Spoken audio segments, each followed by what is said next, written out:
Thank you.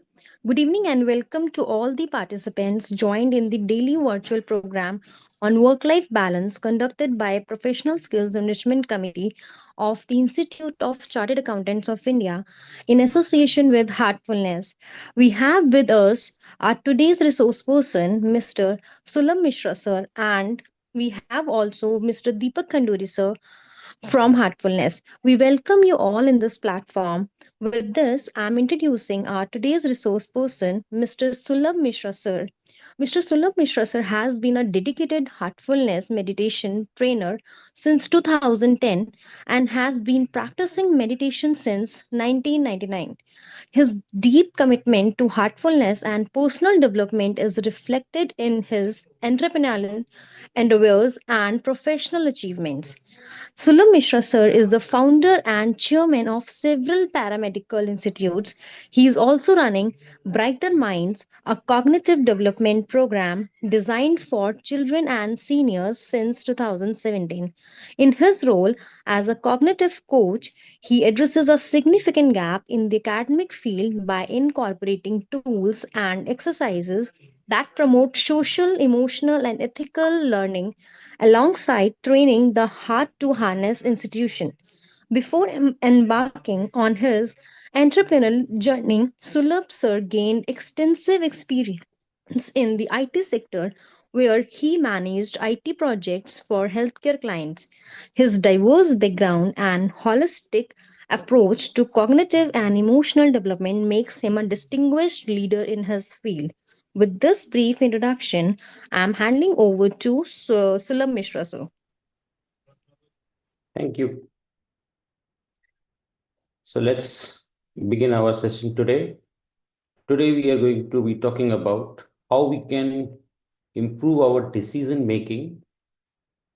So before we begin today, let's uh, do something that we will talk about in detail later.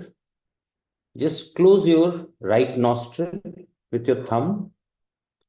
Take at least 10 breaths in and breath out from your left nostril. When you breathe in, say for 2 seconds, you have to breathe out for 4 seconds. Take more time to breathe out. So please do it for 10 seconds.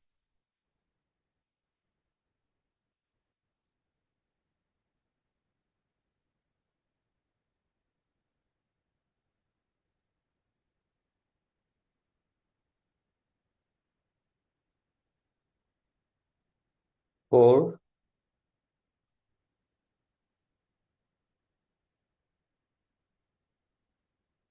five,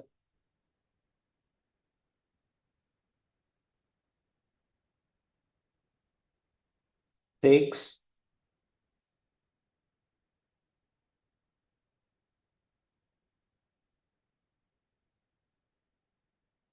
seven,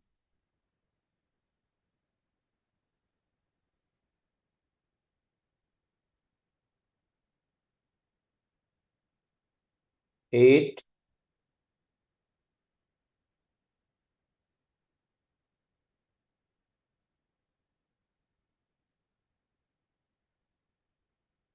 nine,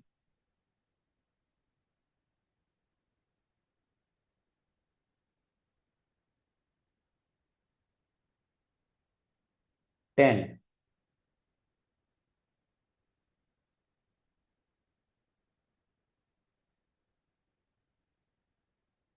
Okay, great. Now, before we proceed further, let's connect with our heart. We call it centering in heartfulness. So let's keep our eyes closed. Take our attention to our heart. Feel yourself connected with your heart.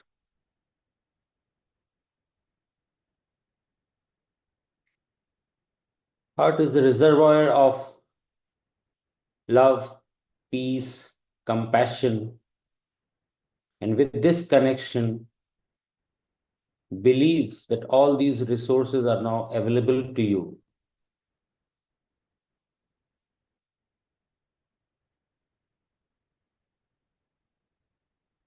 Feel the presence of love, compassion in your heart.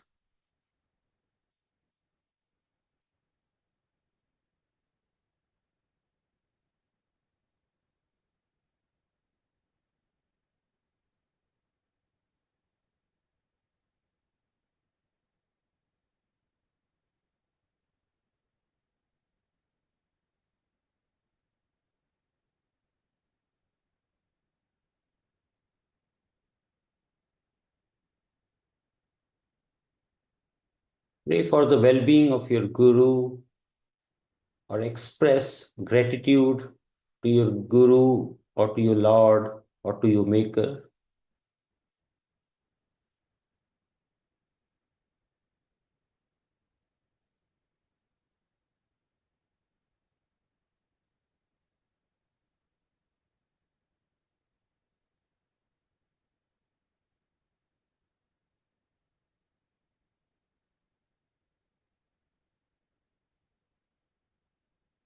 Have an intention that we will strive to stay connected with our heart throughout the session and beyond if possible.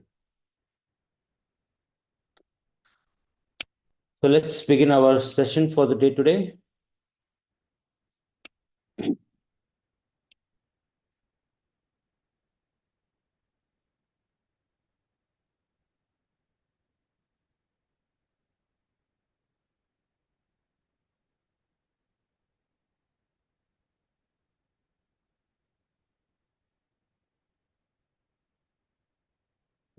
Today's session is going to be on decision making and how heartfulness practices improves our decision making.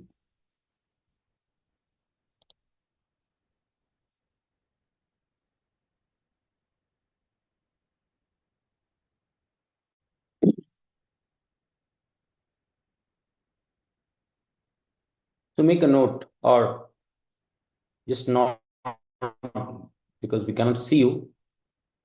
Raise your hand or nod or whatever. If you believe you make important decisions at work, nod. If you would like to improve quality of your decisions, I guess most of you would have nodded on these two, right? Now close your eyes and reflect on recent good decisions at work. What was your inner state while making the decision?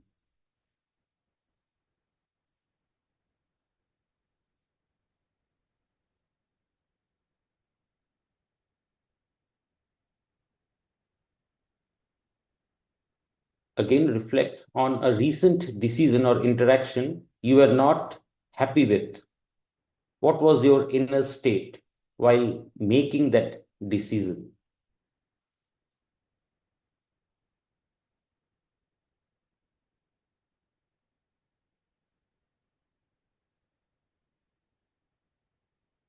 If you're like most people, you would have felt good.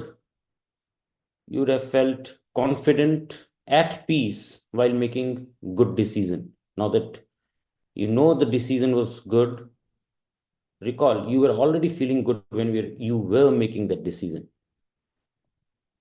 And if a decision went wrong, recall the state you were in when you made that decision. Most likely, you're not comfortable, you were maybe in grief or angry or upset. All these are contracting conditions. They compress our awareness, whereas the other conditions, when we are at peace, when we are confident, these are expansive conditions. They expand our awareness. I want to share with you a very interesting study that was done on a couple of judges who would make decisions on the parole that was to be given to the people in US. So parole is like what we have in India, something similar to when decision is not made, a final judgment is not made, and people are allowed to go out of the jail, right? So here this graph shows that when the judge came in, what was the propensity of making a favorable decision at what time of the day. So this horizontal axis is showing you the time. So as time is passing on, you see around lunchtime. Okay, if you can see my mouse, around lunchtime, people had almost zero chances of getting parole. Okay, and it was slowing down because, and now this, the way it is explained is that by the time lunch arrived, judges were hungry, they were thirsty, and they were eager to take a break. So they were not making favorable decisions. So you might think that judges make rational decisions, but the study shows that those decisions were actually not rational. They were emotional. They were dependent on the state in which the judge was in. So judge was hungry by the lunchtime. They were not making good decision. So after lunch, if you see this second curve, here again the decisions are being made which are favorable and there again the judges are able to use their rational part of the brain. And again, as the time progresses around tea time, their judgment is again dropping. Chances of getting favorable decision has also reduced. They had their break again around 3:30. Again, favorable judgment improved. And by the time time came for the court to end its session for the day, again the decisions dropped to zero. Okay, so what does it tell us? For sure, you'd agree that we are not always driven by our rational mind. There are situations when our emotions take over. Okay, let's see how our brain is designed for taking various roles, various functions. So it's not just one brain making everything. There are certain areas of the brain which are devoted to make certain actions or take certain actions. So broadly speaking, our brain is divided into three major parts.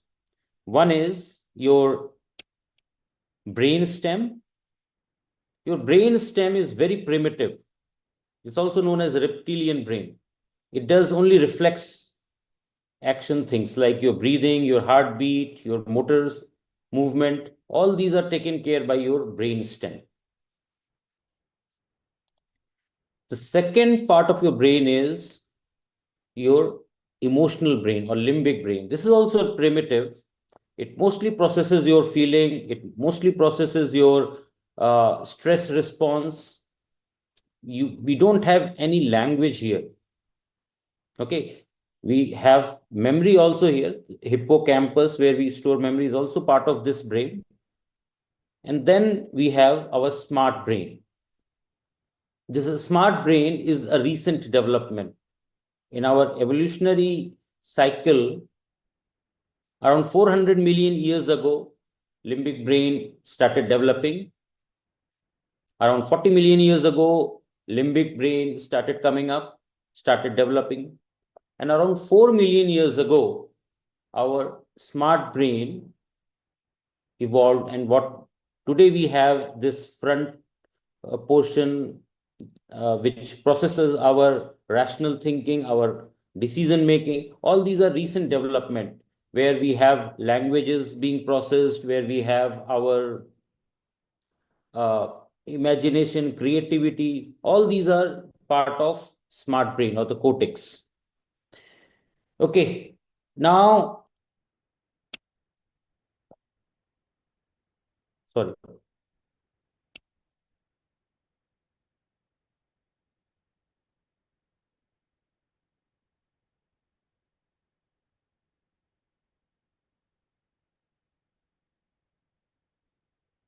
I want to show you here amygdala. You see that red square? that is where our threat response is taken care of. When we perceive any threat, it's not a fully confirmed threat. When we are just perceiving that there could be a threat, our amygdala gets into action. Okay. And it will send the information to our rational part of the brain to find out, is it really a threat? And from there, the information flows again back to our primitive part of the brain known as basal ganglia. Here, we are storing all our emotional responses since birth. Here, our values are stored. This is also known as the wise decision-making part of the brain. Okay. So it will now, the brain is referring to this basal ganglia to understand what are our values. And after combining all these three, it will actually decide what we have to do. Now, this part which is highlighted with yellow rectangle, this is our hippocampus. This is where our memory is stored. Now, when when amygdala is overused, obviously it is getting more energy because it is being overused. So what is seen is that there is an increase in the size of amygdala. And when the size of amygdala increases, it pushes this hippocampus, and there is less of hippocampus available to us for storing our memory. So actually our memory also reduces when amygdala is overused. So again, if you look at how a good decision is made, it involves thinking, plus feeling, plus intuition, plus wisdom. Why we say so? The information is flowing from all the way from our brain stem. It reaches amygdala. There a safety check is done.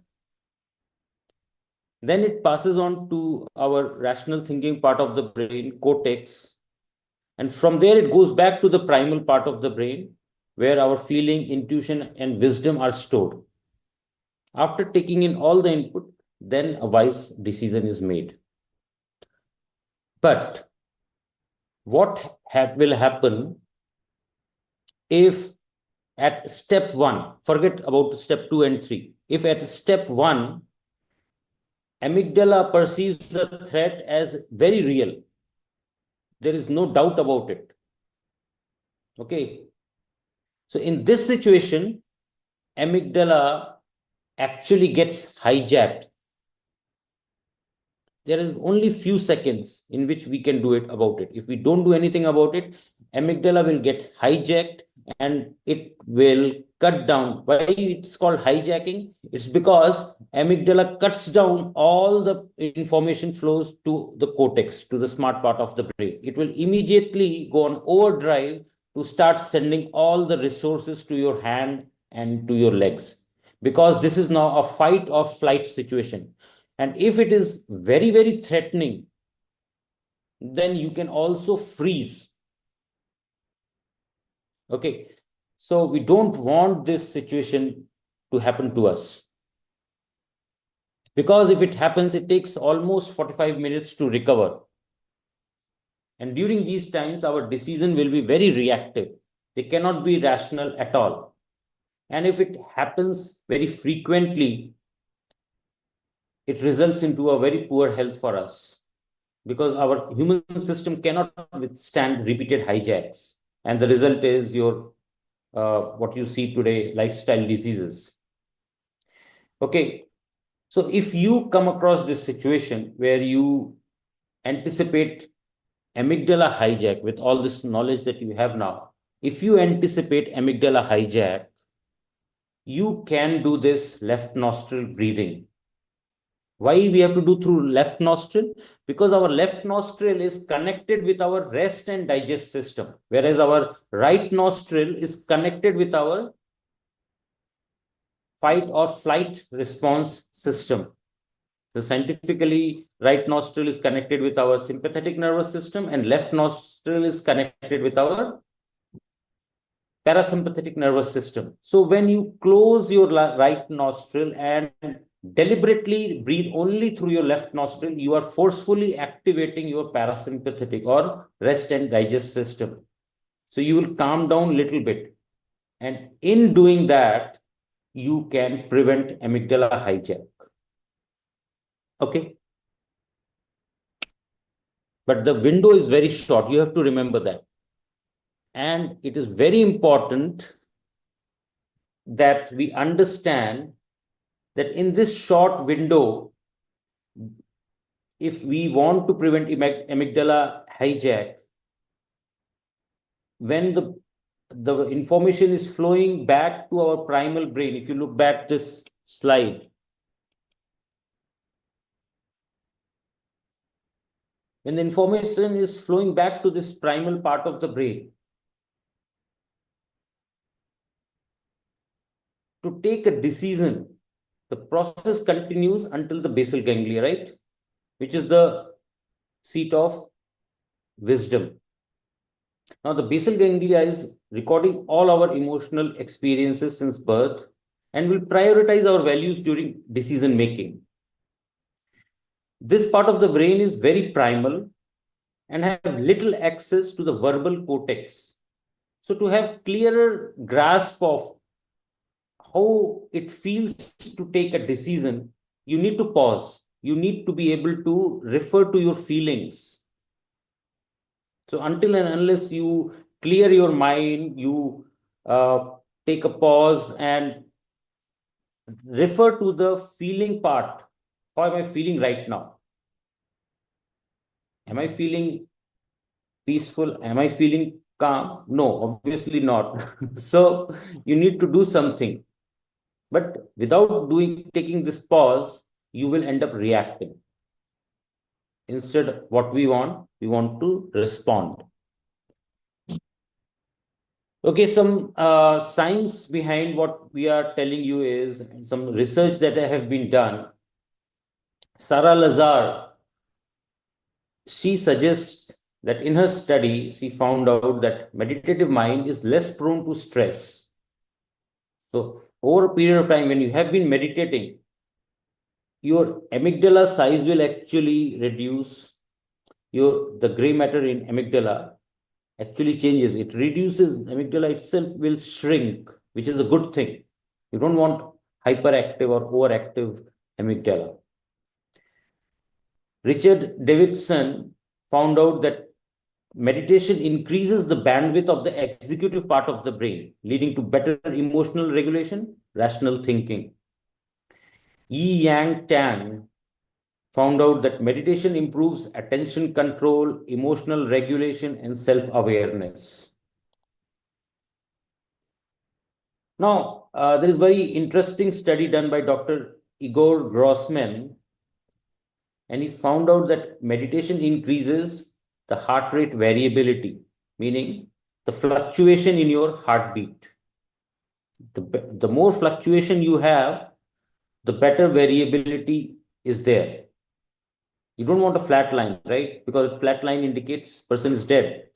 And if there is feeble variation, the numbers are less. So you want a higher number here. So meditation is found to increase heart rate variability. Okay, so that results in better heart and brain coherence. Then Richard Davidson found out that heart plays an important role in receiving intuition.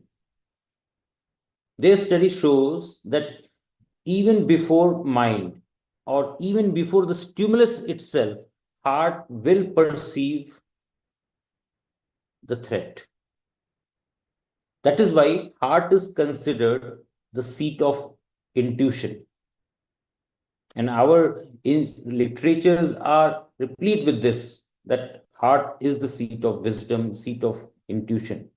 So there are studies which are actually concurring with this idea.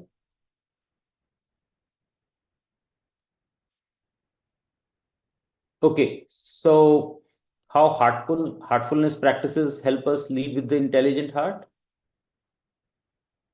The cleaning practice, it helps us to de-stress and prevent. If during the day you experience or get exposed to such situations, you can do spot cleaning, which is a miniature version or a compressed version of the longer cleaning that we recommend we do in the evening. Through meditation, we are able to access our feeling. It establishes heart-brain coherence and arises reasoning. So remember, when we start our meditation, we think that there is presence of divine light in my heart. But now, as the time progresses, I want to feel this presence of the source of divine light in my heart. So there will be a shift happening from thinking to feeling. Towards the end, when you are able to feel this presence, this is the result of a good meditation. Okay. And when we do inner connection practice, like heartfulness offers a tool that we use in the night before going to sleep. We remind ourselves, what is our goal? What is the highest goal of human life? And then what are the obstacles in achieving that goal? And then finally, who will help me in achieving this goal?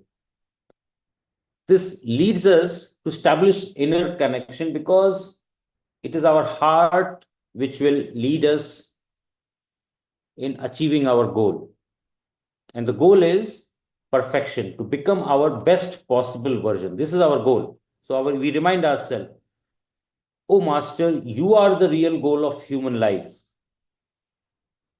So here we are referring to our higher self, which has already achieved, which has this masterly achievement, which has this perfection, which has this perfect balance. We are appealing to it. Or you can say we are appealing to the Almighty, our Maker, that you are the goal. And what are the obstacles in achieving this goal? Our wishes, our desires. We are yet but the slaves of our wishes, putting bar to our advancement. You are the only God and power who can bring us up to that stage. So here you is referring to our heart. So refer to our heart, connect with it so that this heart can take you to your goal. Okay. So now for the rest of the session, we will do cleaning and meditation. And remember, after meditation, we need to spend 2 minutes at least to consolidate our condition. Whatever we have acquired through this practice, we want to retain it longer. And the only way to do it by letting it settle, let it settle down and let it expand within us. Okay.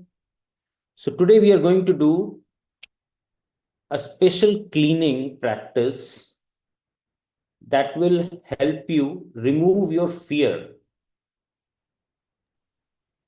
Because we all know that we cannot make a rational decision when we are very fearful. Now, heartfulness offers a very unique technique. It's called limb cleaning. So we will practice this limb cleaning now. I will guide you along. So close your eyes.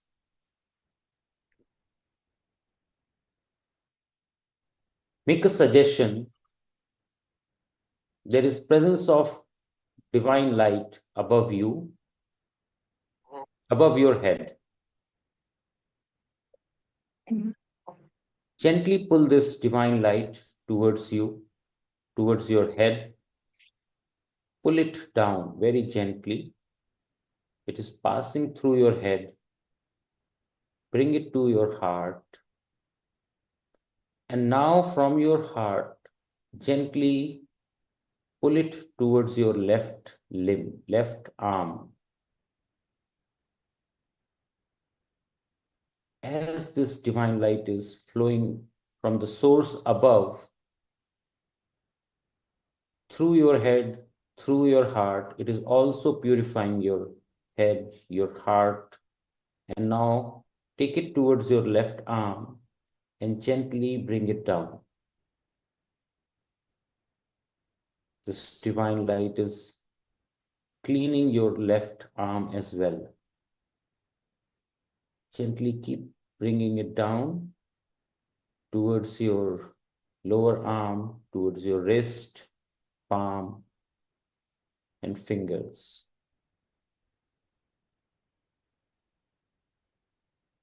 This divine light is pushing away all the impurities, complexities present in your system.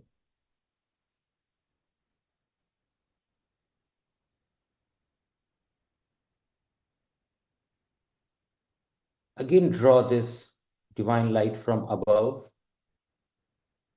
Pull it down through your head, through your heart.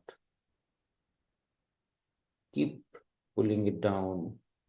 Let it pass through your stomach. This divine light is cleaning you all the way. Let it pass through your left leg.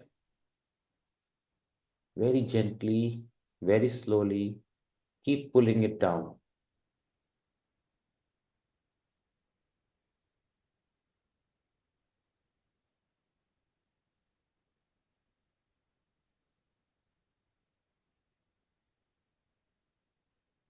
Imagine this light passing through your knees, through your calf muscles,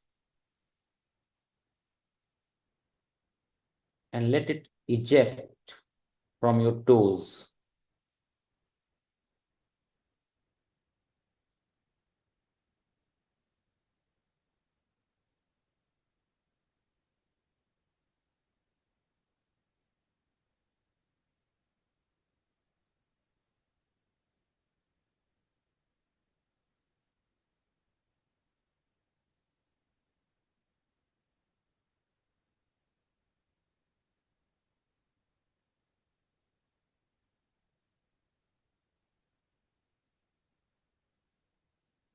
Now again draw this divine light from above. Pull it towards your head. Imagine pulling it down towards your heart. As this divine light passes through your system, it is purifying it. Now gently take it towards your right arm.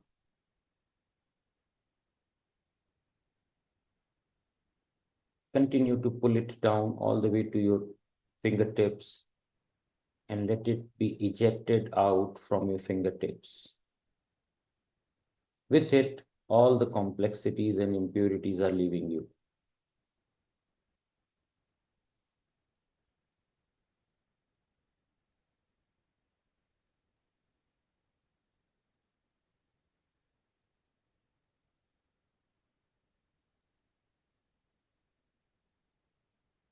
Do it very gently. Be very gentle with yourself. Very slowly, you have to bring it down.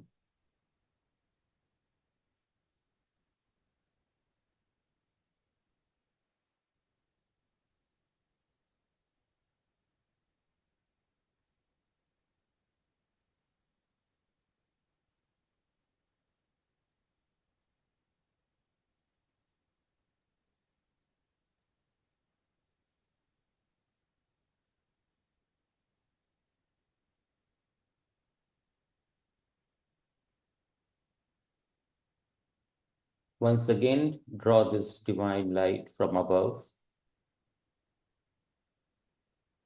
Bring it down towards your head.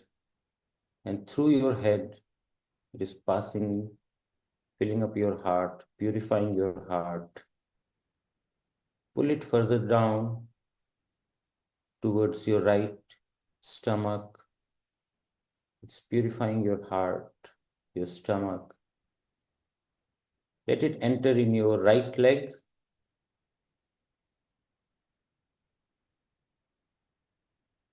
Very gently pull it further down towards your knees.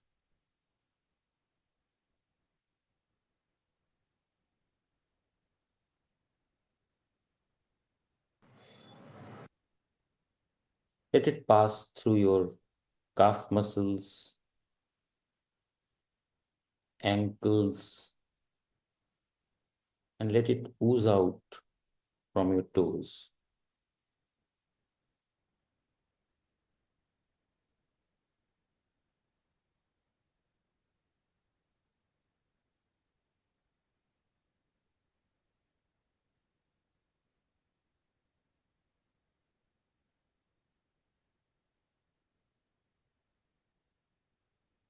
Spend little more time cleaning your big toe.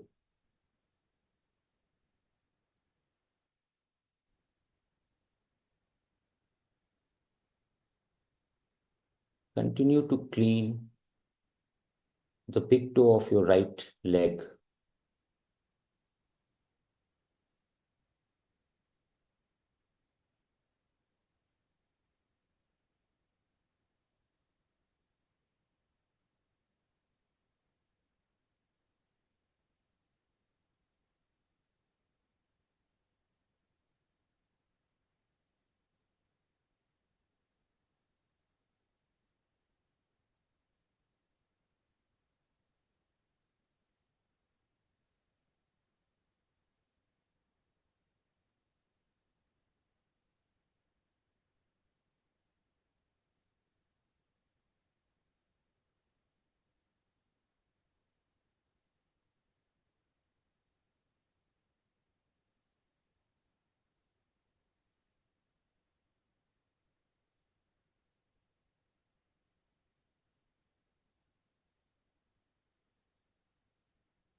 We will spend 1 more minute cleaning our right toe, big toe.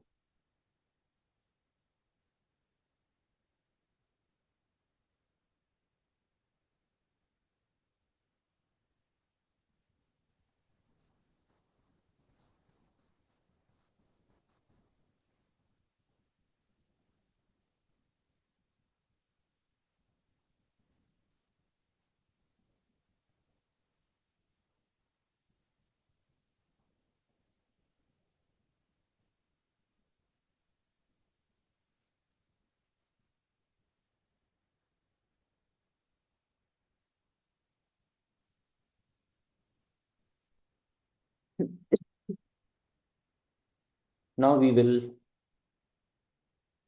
start our meditation. Today's meditation will be led by Sujata Mishra. She will help us meditate with the help of transmission. So when we meditate on our own, before we start, pray to your master or to your Lord that may this transmission coming from them is helping you meditate. And we meditate on the idea that the source of divine light is already present in my heart. It is pulling my attention within.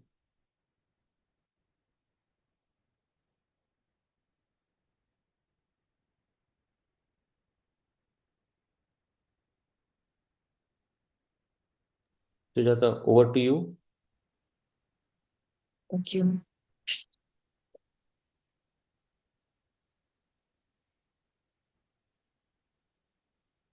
When I say start meditation, you can bring your attention inward and take a moment to observe yourself, your condition.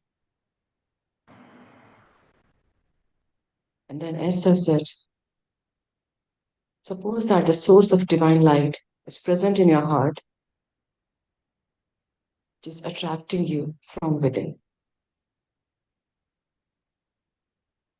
One more thing, If during the meditation your focus or attention is drifting away into some other thoughts, simply ignore them.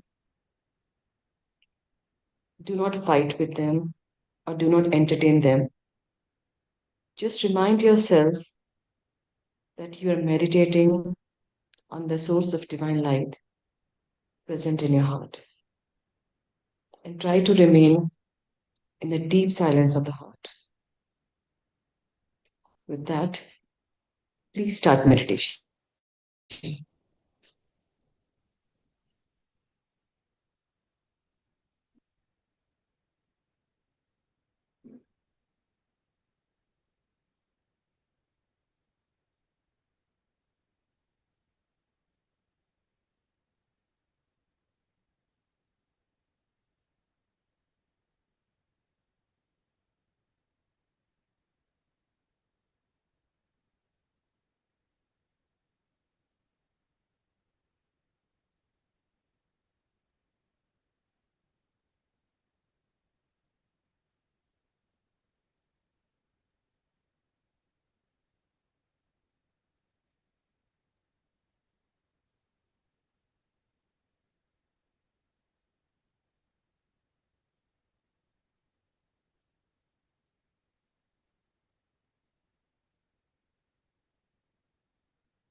Please sit for some more time and observe your condition now.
Our Heartfulness Guide gives a very practical suggestion in this aspect of observing our condition.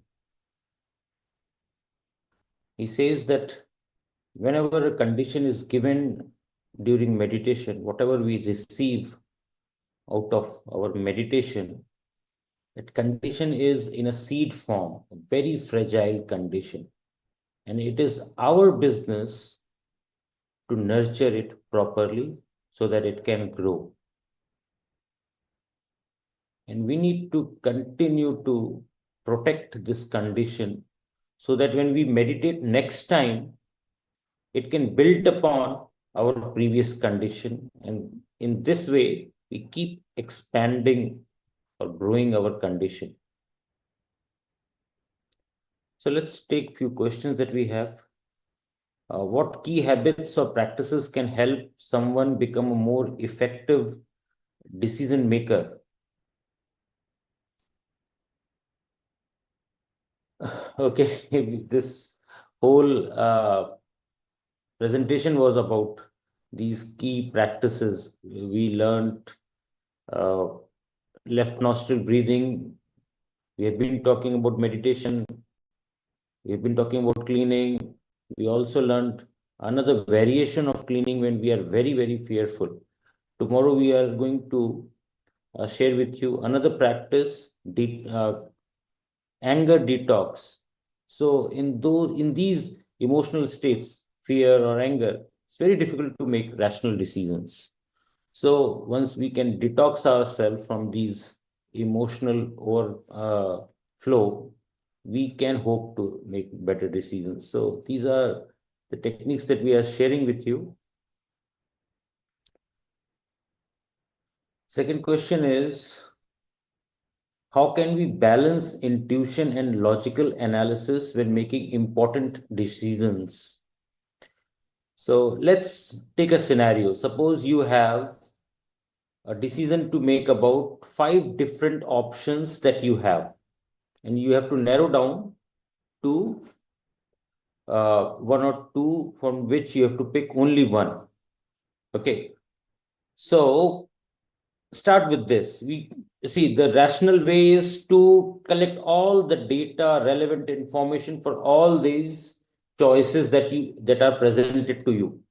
But it is going to be very difficult, very time consuming if you start collecting all the possible data points, all possible information to make a sound, reasoned decision. So the better option is meditate on a choice, pick up one choice, meditate on it, and see how it feels. If you make that decision, how it feels to you. If your heart is not comfortable with it, simply drop it. No need to collect any further data. Just drop that choice. Go on to second one. See how it feels like.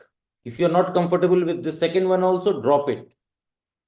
Third one, again, same situation, drop it. Now you are left with only two choices.